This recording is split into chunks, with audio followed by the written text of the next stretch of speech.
Game of Thrones. So this is season 5, episode 6. Its title is Unbowed, Unbent, Unbroken. Let's do it. I just realized my new glasses are like so glary. Look at that. Ugh. Okay, Arya was taking too long to wash that dead guy, so I made myself a drink to be classy. I don't know if Monster and whipped cream vodka is classy, but I feel classier than I did 10 minutes ago. Was that true? Or a lie? You don't need friends who treat you like that. Did you believe every word I said? I don't like you, chick. I think a better question than what's happening with those bodies is where do the bodies keep coming from? Eddard Stark. He died in battle. No, slapped you. That's not a lie! No, you were getting pwned. Gotcha! You need to ask someone if they know that their father's dead before you just start talking, Tyrion. My father prayed to the many-faced god. The only thing this place is doing for her is teaching her how to be a freaking liar. Holy crap, there are like a bunch of heads in little head cubbies. Dude, this place has got some great ambient lighting because like there's like 7 candles and the place is like very well lit. So like, how are the heads preserved? If that face moves, so help me. Why is it I'm okay with this scene as long as the faces don't move? Like, I don't care if there's like a billion severed heads, but as long as they don't move. Why Daenerys? Why is she worth all this? Have you seen her? You were surrounded by that many people and didn't see them. You saw a boat first. Dwarf's cock has magic powers. That is awesome. And how could he know? Unless he sees the dwarf. It'll be a dwarf-sized cock. Guess again. The dwarf lives until we find a cock merchant. They have those in West Hollywood. Getting classy. One's choice of companion is a curious thing. Burn. And I'll know you're a man of your word when I see Sansa Stark's head on a spike. You just like heads on spikes, Cersei. Littlefinger, what's your game? Do you want to marry me because our families arranged it? Or do you... His thumb ring is too big. Seriously, that dude's thumb ring is like a washer. Unbowed, unbent, unbroken. The title of the episode. Stuff's getting real. Girl's got a whip. Put the pen down, dear. We both know you're not writing anything. I like this bird. Tart-tongued Queen of Thorns. And the famous tart, Queen Cersei. Burn. Dun dun dun dun dun dun. Game of Thrones. Oh shoot, you got that one pretty dude who played that one robot on that other show? He's gonna rat on you.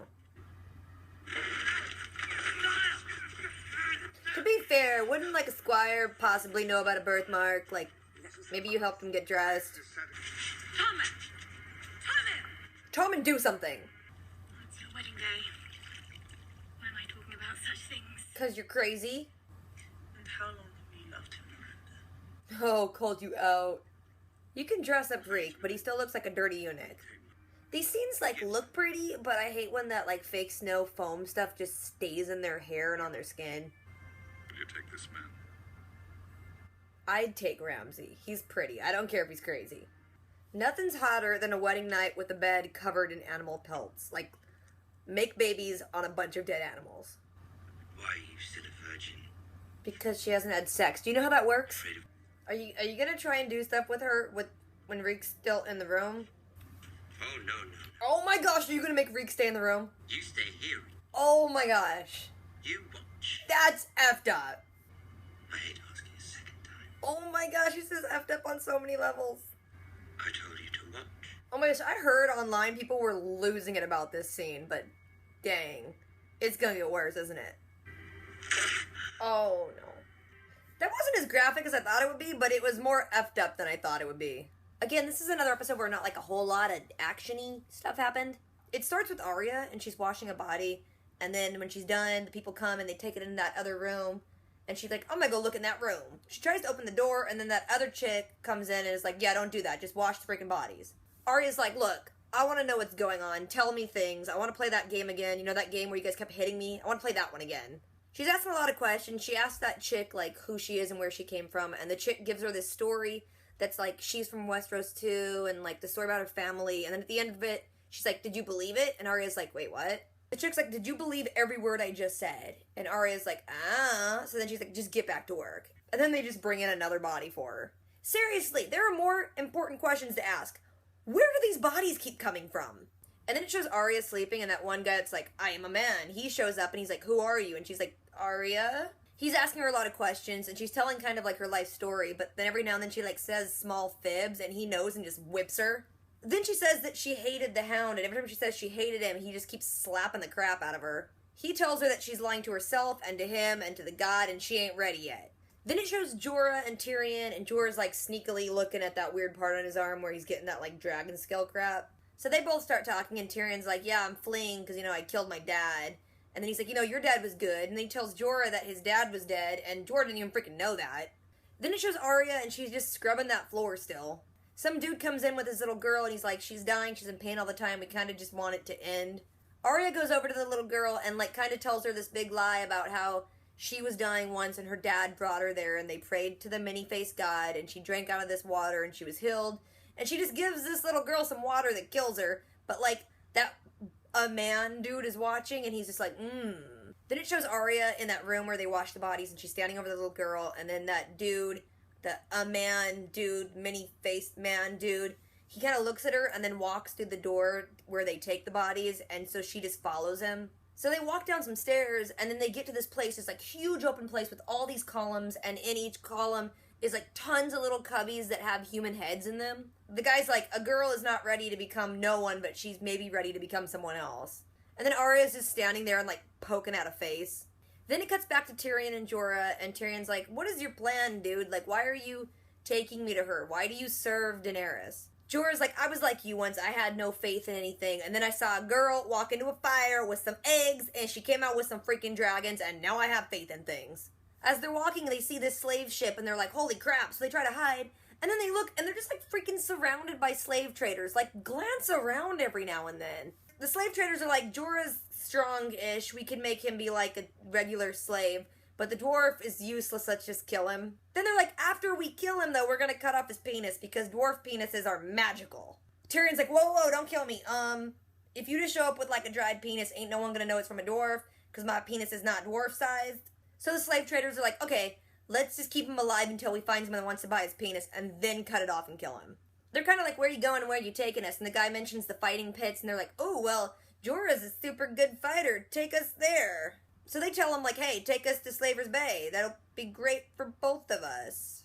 Then it shows Littlefinger getting back into King's Landing, and, like, all those faith people are like, hey, you watch yourself, man. So Littlefinger goes and talks to Cersei, and he kind of, like, catches her up on everything. He's like, hey, so Sansa Stark's alive, and she's with the Boltons, and they're gonna get married. Also, Stannis is marching that direction, so why don't we just, like, let them all fight it out, and then we go take over? Littlefinger's like, okay, look, I'll use my army to help you out, and once you win this, you gotta make me Warden of the North. And she's like, okay, well, I'll trust you and believe you when you put Sansa's head on a freaking spike. And then Littlefinger's like, yeah, sure. He's horrible. Then it shows Cersei and Jaime's daughter, and she's still in Dorne, and she actually really likes the guy that she's kind of, like, betrothed to, so she's all happy and not even, like, a part of this. She's a freaking pawn, and her life's gonna start sucking really quick. Because Jaime and Bronn are still coming to, like, rescue her, and she's like, I don't need to be rescued, I love this dude. And at the same time, the Sand Snake chicks are going to steal the girl. So Jaime shows up, and she's like, oh, hey, Uncle Jaime, what's up? He's like, you gotta come with me now. And then her, like, little Dorne boyfriend dude, like, tries to pull his sword, and he gets knocked out. Just then those, like, Sand Snake chicks roll up, and then everyone starts freaking fighting. Then, like, all the palace guards show up, and they're like, hey, guys, you're making tons of noise, we found you. Everyone stop fighting. Then that older, like, House of Tyrell grandma to Marjorie chick shows up. She tells Cersei, she's like, hey, let my freaking grandson go. He's gay, but, like, let it go. Cersei's like, I didn't arrest him. You gotta take it up with them faith people. The grandma chick's like, hey, we supply, like, a lot of money and support, so do you want that anymore? Cersei's like, first of all, calm down. They just have to see if he's going to trial, and I'm sure, like, all those claims will be fake, so he'll be let go. So then they're at this, like, pre-trial thing, and they start questioning Marjorie's brother, and he just completely denies being gay. And then they're like, we're gonna call Marjorie and question her, too. She completely denies it, and they're like, okay, are we good? Are we done? Can we go? Then they call in his squire dude, and they're like, is he gay? And he's like, oh yeah, he's totally gay.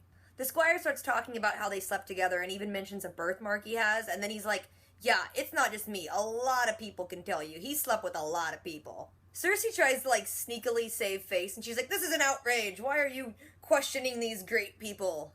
But the faith people are like, hey, there's enough evidence here to, like, investigate this further, and Marjorie's in trouble because she was lying under oath, so, like, take both of them away. As they're pulling Marjorie and her brother out, she's like, dude something, King, and Tommen's just like, I'm a child. Then it cuts to Sansa, and she's in her room, and that weird Miranda chick who was, like, sleeping with Ramsay shows up. She's like, Ramsay wanted me to draw you a bath, because, you know, you gotta be nice and clean for your new husband. While Miranda is washing Sansa's hair, she starts bringing up, like, don't bore Ramsay, and she starts naming all these chicks who supposedly, like, bored Ramsay, and he, like, had killed by hunting them with dogs. Sansa sees right through it, though. She's like, how long have you loved Ramsay? Because I'm his new thing, so you better step off. I'm not scared of you. Then Reek comes to get her right before their wedding, and he's like, can you please hold my arm? And she's like, I ain't gonna touch you. And he's like, if you don't hold my arm, Ramsay will punish me. And she's like, I don't freaking care what happens to you, Reek.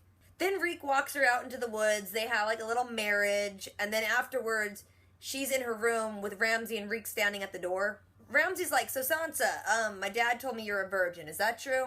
She's like, yeah. And he's like, what, are you afraid of dwarfs? I mean, you were married before. And she's like, no, Tyrion was just nice. He never touched me. He's like, you're not lying to me, are you, woman? Because lying's not a good way to start a marriage. She's like, no, not lying, but this is awkward. So Ramsay just tells her to get undressed, and Reek's like, I'm gonna excuse myself. And he goes to leave, and Ramsay's like, no, you stay, and you watch this. He starts telling Reek, like, oh, you've known Sansa since she was a little girl, so now you're gonna watch her become a woman. Sansa's, like, slowly undoing her dress, and Ramsay just, like, rips it open and, like, tells Reek to keep watching. And he's like, watch this! And he starts raping her. The cool thing is it was all off camera, because I'm like, you don't need to be that graphic. But you still hear it, and you see Reek's face, and he's, like, distraught and crying and, like, not breaking eye contact, and it was very uncomfortable. And then credits.